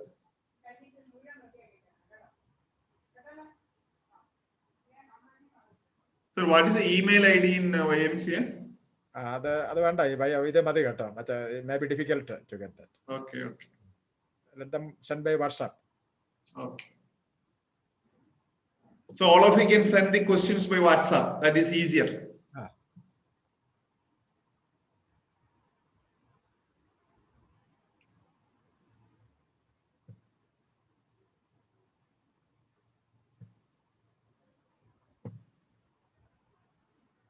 Sir, a number ഒന്നുകൂടെ ഒന്ന് പറയോ? 62 388 04 04 192. 192.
Okay, we'll close, sir. Close ചെയ്യാം. ബിറ്റേ കേൾക്കാമോ? ബിറ്റേ ഇതിനകത്തുണ്ടോ?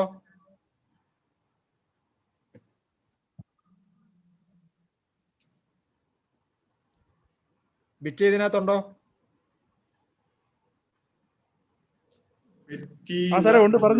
അല്ല ബിറ്റേ ഇത് അതിന്റെ ഇത് വരുന്നു. ആരെങ്കിലും ക്വസ്റ്റ്യൻ അതുകൂടെ കഴിഞ്ഞിട്ട് ക്ലോസ് ചെയ്തോണേ. questions ആണ്. എന്താ സാറേ? അല്ല ഇനിയിപ്പം ജെയിംസ് സാറെ ക്ലോസ് ചെയ്യാമോ? ക്ലോസ് ചെയ്യാം. ഇനി മറ്റേ വേറെ ആരെങ്കിലും വരുന്നുണ്ടോ? സജഷൻസ് ഏതാണ്ട് വരുന്നു ഇപ്പോഴേ ഇല്ലേ? സജഷൻസ് ക്വസ്റ്റ്യൻസ് ഒരുപാട് ചാറ്റ് ബോക്സിൽ കൂടെ വരുന്നുണ്ട്. അതിപ്പോ ഇനിയിപ്പോ ആൻസർ ചെയ്യാൻ പറ്റത്തില്ല. ആണോ? മറ്റേതിനകത്ത് തന്നെങ്കിലല്ലേ ഒക്കുള്ളൂ. ഇനി ഒരു വാട്സാപ്പ് ആയിക്കട്ടെ. ഓക്കെ ബിക്കി എന്നാ ക്ലോസ് ചെയ്തേരെ കേട്ടോ.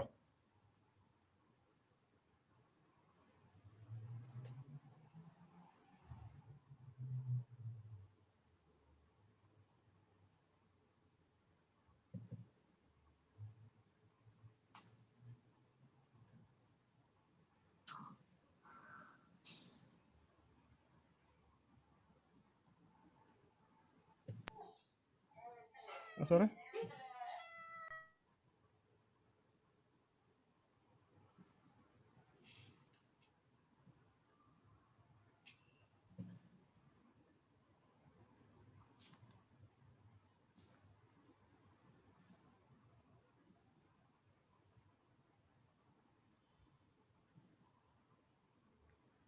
ജെയിംസ് എല്ലാവരും മ്യൂട്ട് ചെയ്തിരിക്കുകയായിരിക്കും. ശബ്ദമില്ലാത്തത് കൊണ്ടാണോ?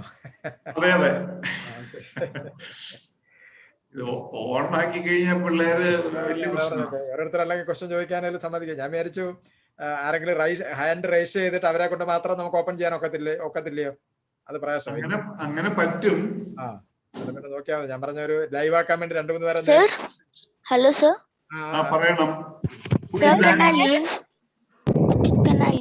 Sir, I have a doubt, sir. Nandi sir, thank you. Thank you, sir.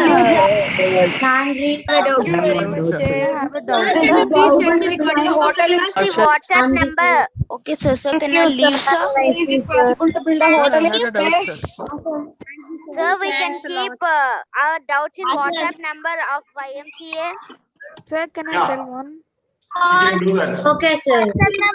Okay, sir. Okay, sir. Sir, Okay.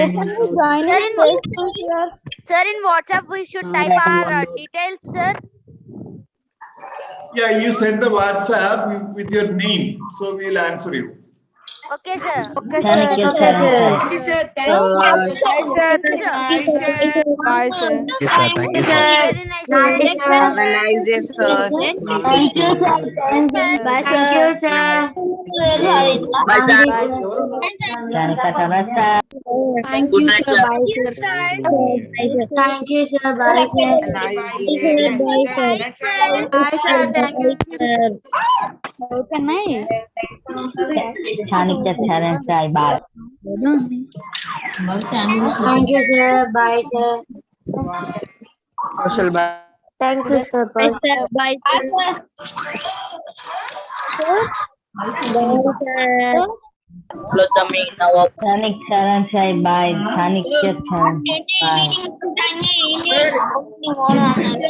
Phone number, sir.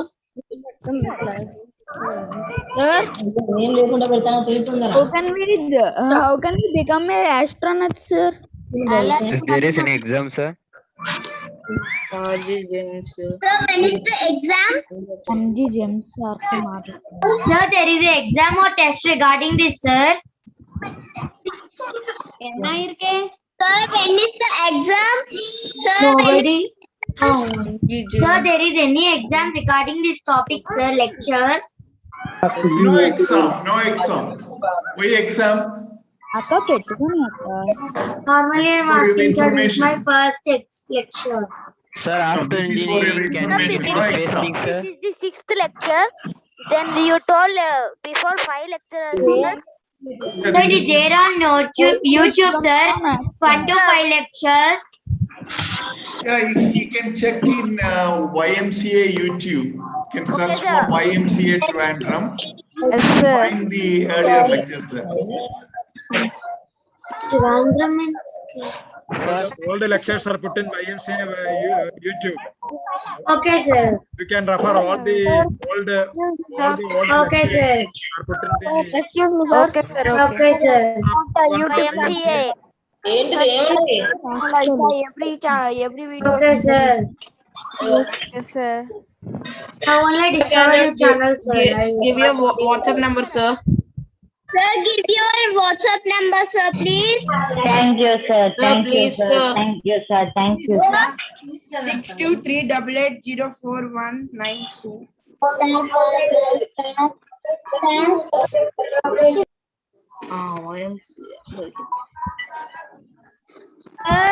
Sir, Sir, end the meeting, sir. The daily class is there. Sir, daily. Sir, daily class is there, sir. No. How many class? Shanmuka, hi. We don't have. Sir, end meeting, sir. so we had daily class, sir. Sir, every month. Sir, every month we'll have a lecture, month. sir. Please stop. Once in a month only. Once in a month. Once in a month. Only. Okay, sir. Chindi. Whoever has registered the number, they will get an intimation about the next lecture. We'll have daily, sir. Okay, sir. Okay.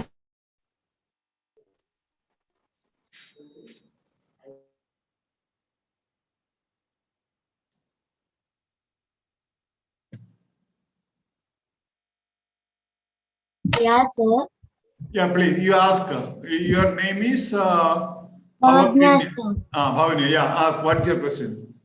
Sir, actually, before I saw one video about, sir, somebody went into space and they put some water under their eyes, sir. Those water froze and didn't fell from our eye. What will happen if we cry in space, sir? After watching that video, I got this doubt, sir. Can you say it again? So actually, before I saw one video, sir. In that, one person went into space and they kept a little bit of water under their eyes, sir. The water didn't spill down, sir, as it normally would. It froze. Really, it will be like that, sir, in space. Yeah, it's like that. If the water has to fall down, the gravity is required, you know. Unless the gravity is there, it cannot fall down. Before sir told gravity is there, no, sir. That Gravity is there, but it's very, very small. Very, very small. So it cannot fall down. Okay, we can, for that purpose, we can say the gravity is almost zero there. Right? Okay, we are far from the earth, so it cannot fall down. So it will be simply floating in the near your eyes, and it can freeze also. Okay, sir. Okay. Right. So I have another doubt also, sir. What if they made the landing, sir, near the land, the engine stopped working. They used the parachute, and the parachute, sir told that parachute may be torn, sir, if it went into some trees and stuff. What will happen, sir? The parachute didn't work. Didn't work, sir. The parachute didn't work. It got torn. What will happen, sir? No, that's what our sir was telling, you know. This parachute, the escape rocket, all are made very, very precisely. It will work. Okay. Okay, if sir. everything fails, it will be a catastrophe. Okay, so another question I have. Sir told that after they use the parachute, they will be on the land. They will take the astronaut who went into space and catch him and take it through the boats, no, sir. How will connect to the astronaut, sir? The signal is present, sir. To connect, where is the astronaut?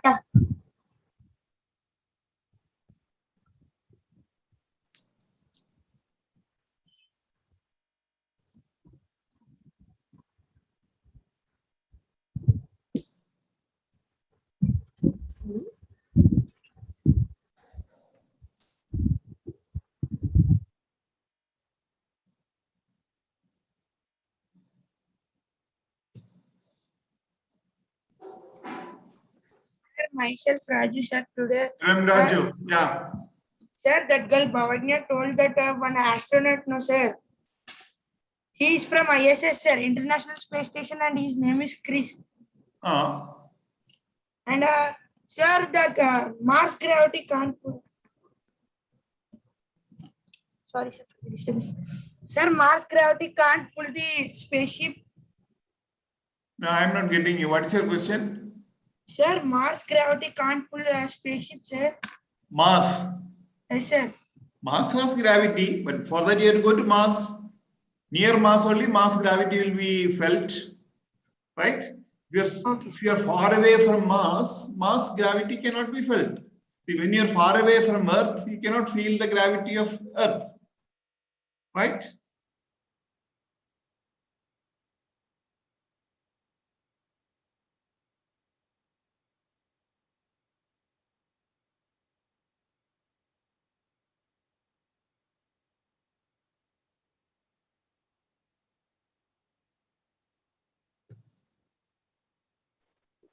Sir, Yodha Rosh. you are the Roshan, sir. Yeah. Sir, the spaces in Mars they are doing one experiment, no, sir, to find oxygen. That one I had one doubt, sir. Some in last lockdown 2020, one video launched in Facebook, sir. That in that one a vehicle is travel and try to finding oxygen, sir. Yeah, that's what, see, all research is going on, and why we are going to Mars, etc. See, people wanted to go there and live. So for living, they want oxygen, right? Yes, sir. So they are experimenting whether any oxygen is available there or not. Okay, sir. My doubt is in Mars again some other experiment is going to do, sir.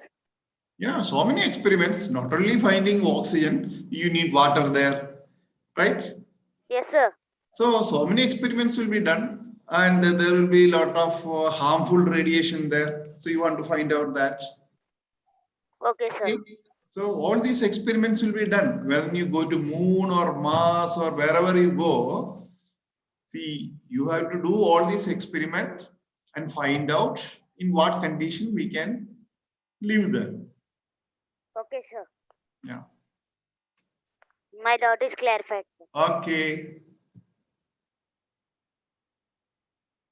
So shall we call it a day today? So send all questions in the WhatsApp. Okay, sir. Okay.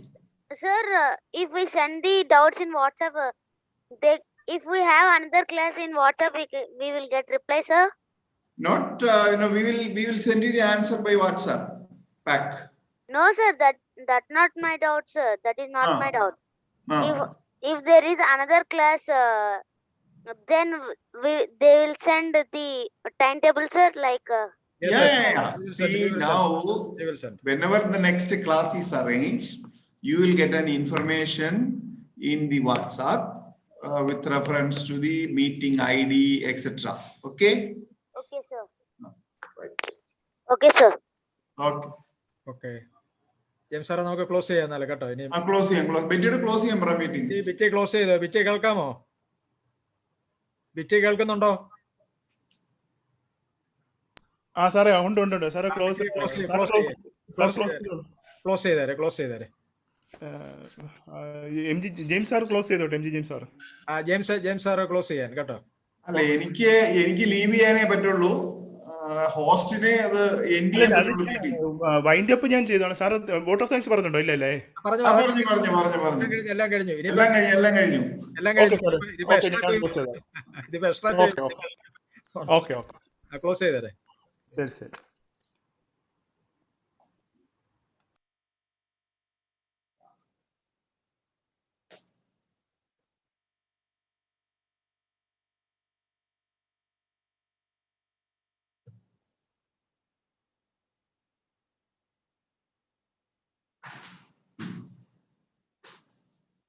No, okay.